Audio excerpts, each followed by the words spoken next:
How's it going, everybody? Hope you're all having an amazing day. Trailblazers Reloaded is 4 days away from this point in time, and I think it's finally time that we finalize what Combat Relic we are going to be picking this league. I'm going to just quickly break down each of the 3 Combat Relics, give you guys my knee-jerk response to them, and then let you guys know which of the 3 I will be taking. I'm going to be streaming leagues live over at kick.com/Fringe-Patriot-Gaming. Go over there, drop a follow, not to miss out. We're going to be going live as soon as Leagues launches and streaming a boatload of it. So again, go drop a follow, not to miss out. If this video helps you out at all, then help me out by hitting that like button. But let's go ahead and cut this plug and get right into it. So let's go ahead and start off with Superior Sorcerer. This relic is for mages, obviously. Magic weapons with attack speed of 4 or above will have this stat halved and rounded down.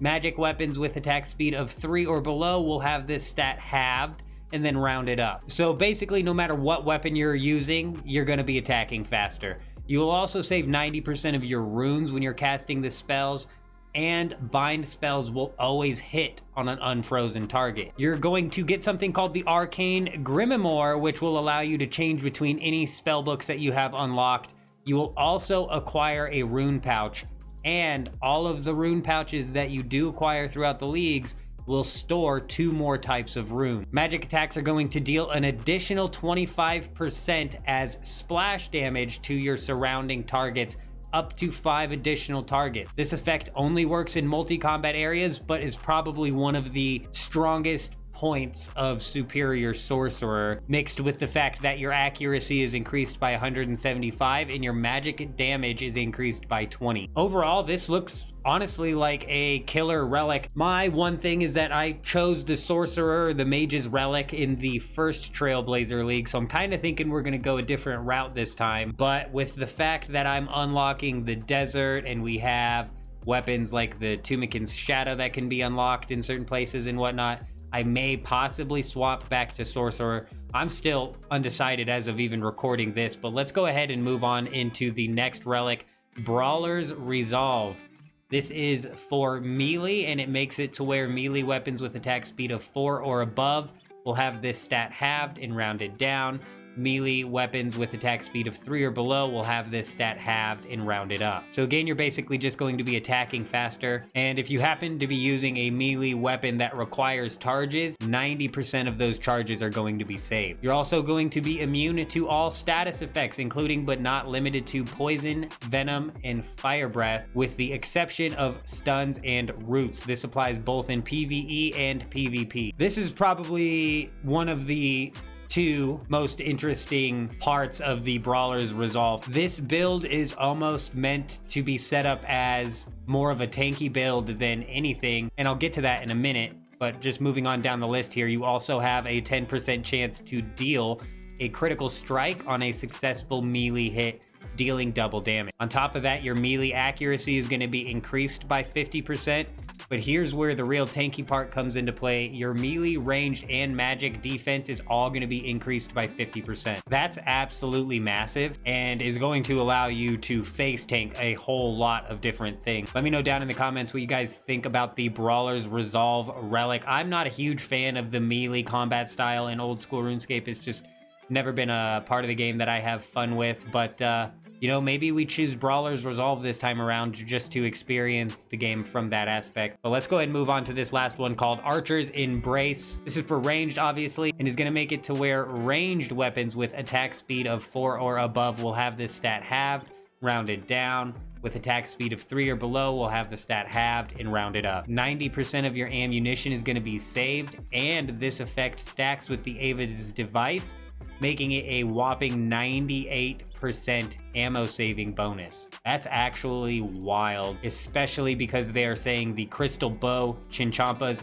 and Toxic Blowpipe charges are going to be included in this effect. Your Enchanted Bolts are going to have a 2 times boosted chance to proc, and you're going to have a 10% chance that your weapon will fire an extra projectile. And to round it all off, your ranged accuracy is also going to be increased by 100%.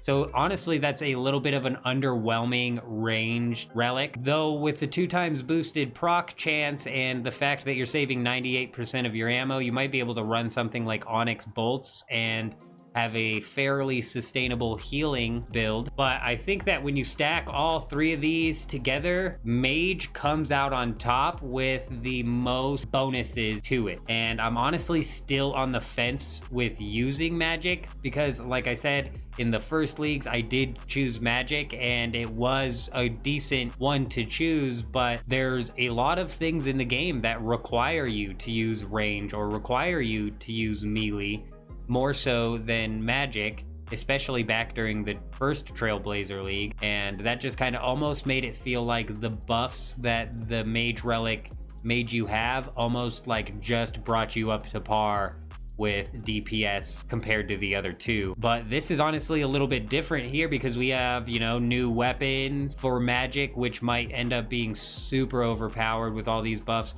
You get the 25% splash damage to surrounding targets. That's going to be insane experience. But like I said, when you go to and you have to melee or range something, man, you're really just going to be put at a disadvantage. Though the 175% magic accuracy might make it to where those monsters that normally require you to range them now are actually mageable. But even then, it's like so many of the bosses' magic levels are so high in this game, which increases their magic defense, which is almost, you know, choke holding your Magic combat style. I don't know, man. It really is a hard choice. I'm honestly grappling between all three of them. I can't hardly decide here. I'm thinking range just because it's what I'm comfortable with and we can still safe spot the things that we need to safe spot and have that boost. But then I'm also thinking melee, which will, with how tanky the melee relic is going to make it to where you don't need to safe spot and you're not being penalized because you're not, right? You're not wasting food because you're not safe spotting. And then the mage relic, honestly, is just overpowered in my opinion. The only thing keeping me from choosing mage as the relic is the fact that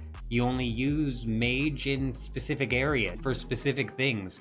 It's not really like an all-around combat style that you can take into any situation. All right, ladies and gentlemen, I have finally decided here, and honestly am even surprising myself if I had to place bets when I started recording this on which relic I was going to pick. I would have definitely bet against this one, but I'm going to go ahead and go with Brawler's Resolve, simply because like I said, I don't use melee in the game, and I like to use League to experiment with the main game, right? To actually experience more of the main game. And what really sold me is the fact that if I pick this relic, even if I'm in a situation where I need to be ranging or maging, I will have my defense increased by 50%, which is absolutely huge. Plus, we're going to be unlocking the desert, so grinding out Tombs of Amasket for something like the Fang, for example, is going to be much bigger of an unlock. Let me know down in the comments what you guys think, what